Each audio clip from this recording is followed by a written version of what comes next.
Ligi Kuu Tanzania Bara imerejea. Young Africans wanashuka dimbani kuwakabili Mashujaa Football Club kutokea mkoani Kigoma. Mashujaa wanajinasibu kwamba wana nafasi nzuri ya kupata matokeo dhidi ya Young Africans kwenye mchezo ambao utafanyika kwenye uwanja wa KMC Complex. Hii ni The Golden Boot ya Annual TV.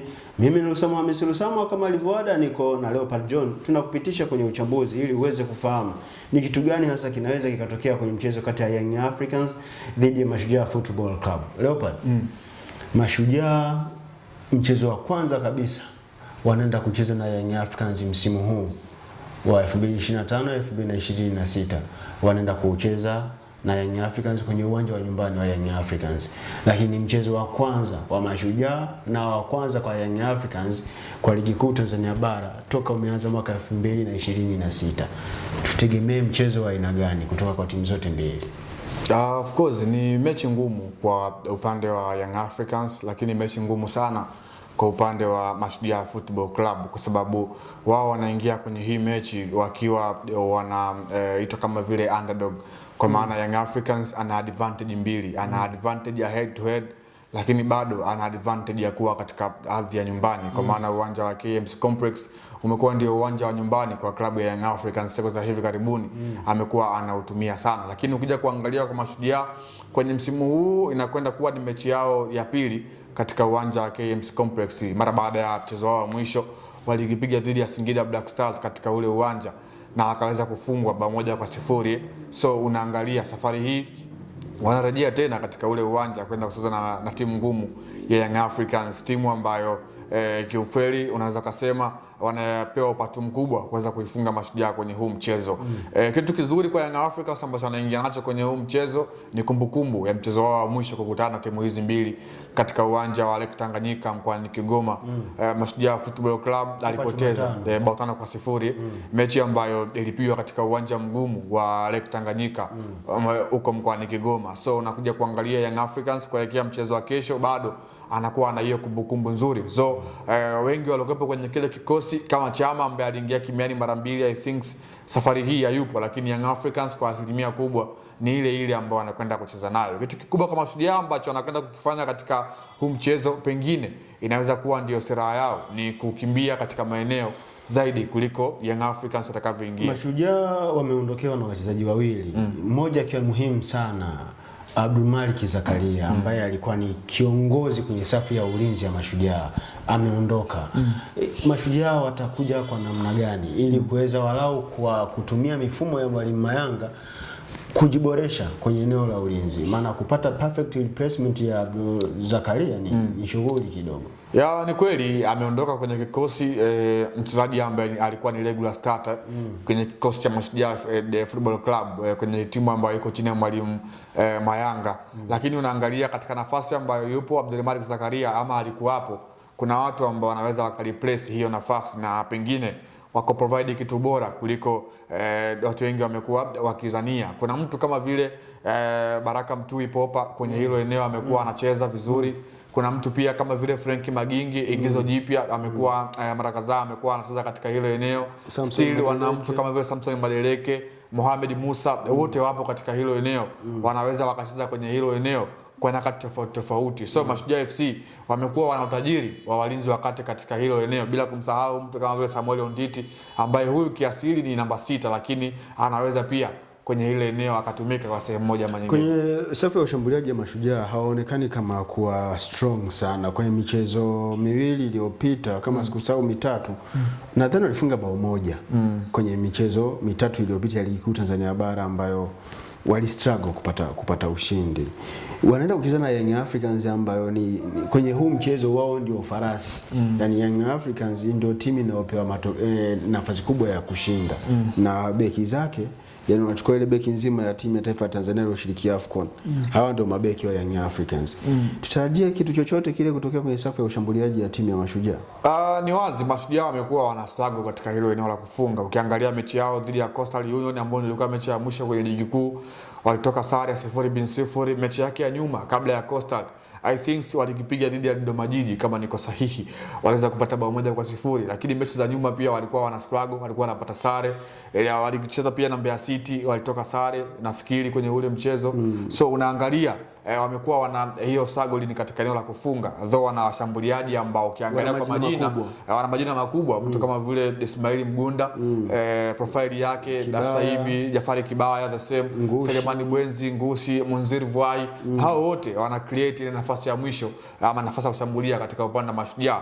Na Mashujaa FC sio kama nafasi hawatengenezi, nafasi wanatengeneza, ila kuchange zile nafasi kuweza kuwa mabao ndio imekuwa changamoto kubwa yao. So unaangalia kwenye kila mchezo ambao wamekuwa wanacheza, lango la timu pinzani wamekuwa wanalifikia, kwa maana Salum Mayanga kwenye falsafa yake ya uchezaji sio mwalimu ambaye ni muumini ya kukaa nyuma, naye pia anatamani mpira aucheze huku akiwa anakuattack, nawe pia ili aweze kuangalia anaweza akapata kitu gani. Lakini washambuliaji wa mwisho na mara nyingi amekuwa anaanza Ismail Mgunda amekuwa ana struggle katika huu msimu, na Jafari Kibaya pale ambako alikuwa anaaminiwa alikuwa anapata matokeo. So Mashujaa anakwenda kucheza mchezo mgumu dhidi ya timu ngumu ambayo Young Africans ana advantage ya numerical, tunasema ni ile individual brilliance ya mchezaji mmoja mmoja, kwamba players wa Young Africans na players wa Mashujaa FC, Young Africans player yake ni very professional kuliko players wa Mashujaa Football Club. Sawa, tuende kwenye eneo la Young Africans.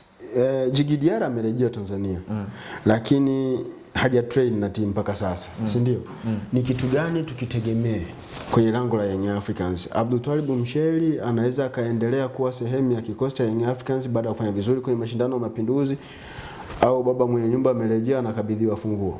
Ya kwanza ni consistency ambayo ameifanya Abdultwalib Msheli katika michuano ya Mapinduzi Zanzibar, kile ambacho alikionyesha, the way ambavyo alizihirisha kwamba ni golikipa wa daraja gani, na kukaa kwake benchi wakati Djigui Diarra yupo katika kikosi cha kwanza, kwake imemsaidia kitu, kwamba unapokuwa na kwenye timu moja na golikipa ambaye ni very professional na hata wale wengine ambao wamekuwa ni backup, kuna kitu ambacho wanakigeni.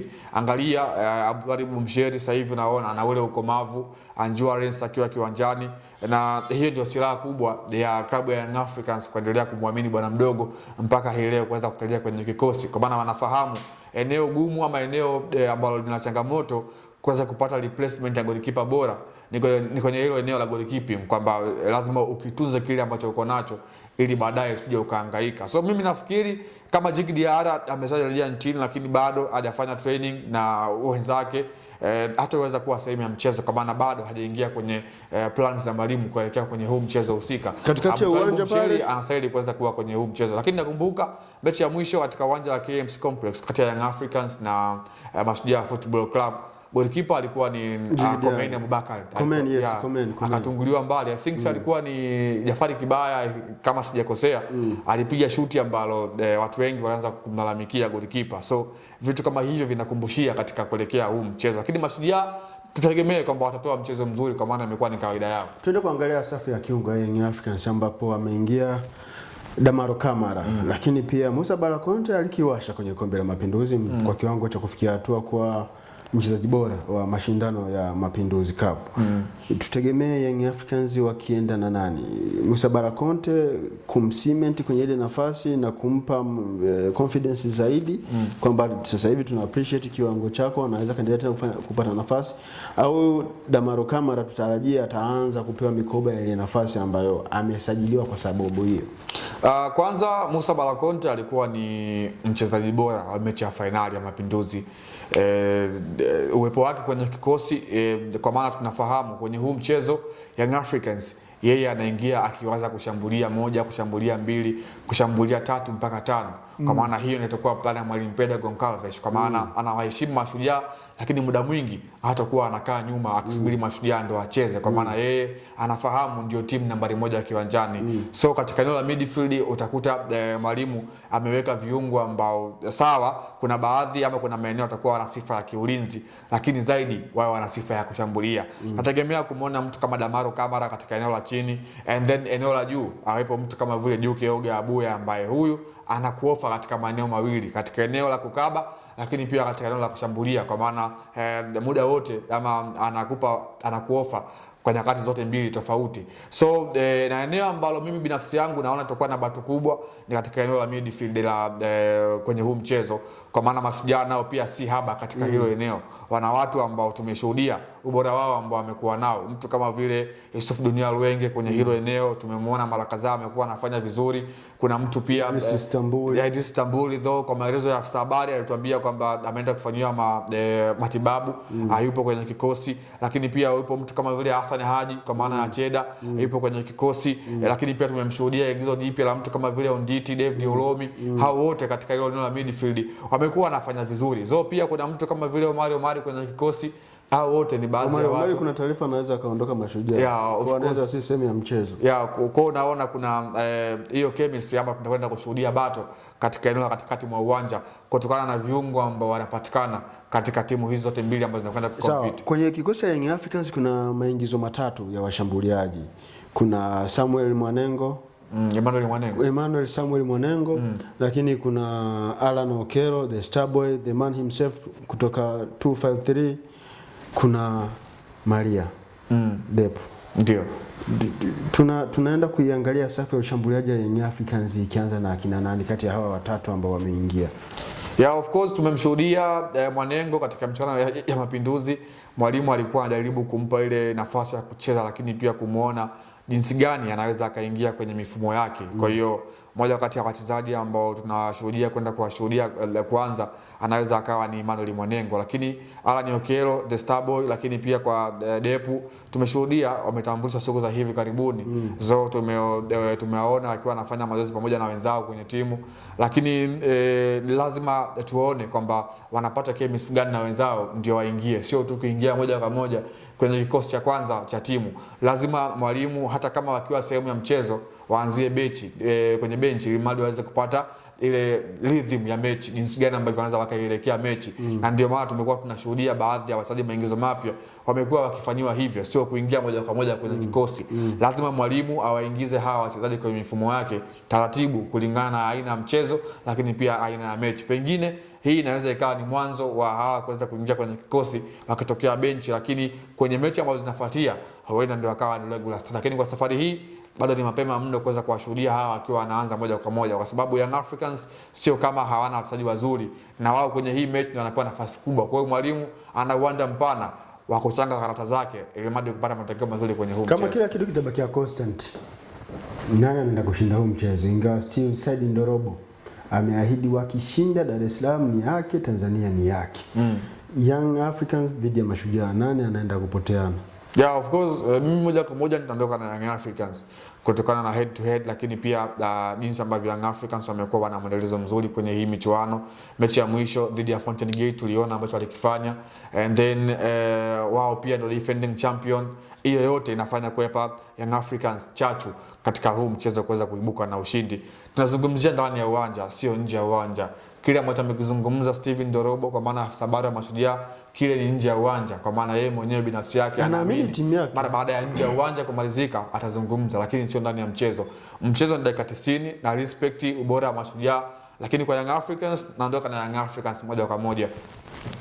Kwa upande wa dakika 90 zitaamua, lakini Leopard John anasema yeye anaenda na Young Africans akiwapa nafasi kubwa ya kuibuka na matokeo ya ushindi kwenye mchezo wa ligi kuu Tanzania bara utakaofanyika kwenye uwanja wa KMC Complex, ambapo Young Africans watawakaribisha Mashujaa kutoka mkoani Kigoma, waite wale Kitanganyika. Mimi Usama ni kwa Leopard John, tukutane tena kwenye The Golden Boot nyingine tutakakuja kuangazia matokeo yatakayokuwa yametokea kwenye mchezo huu.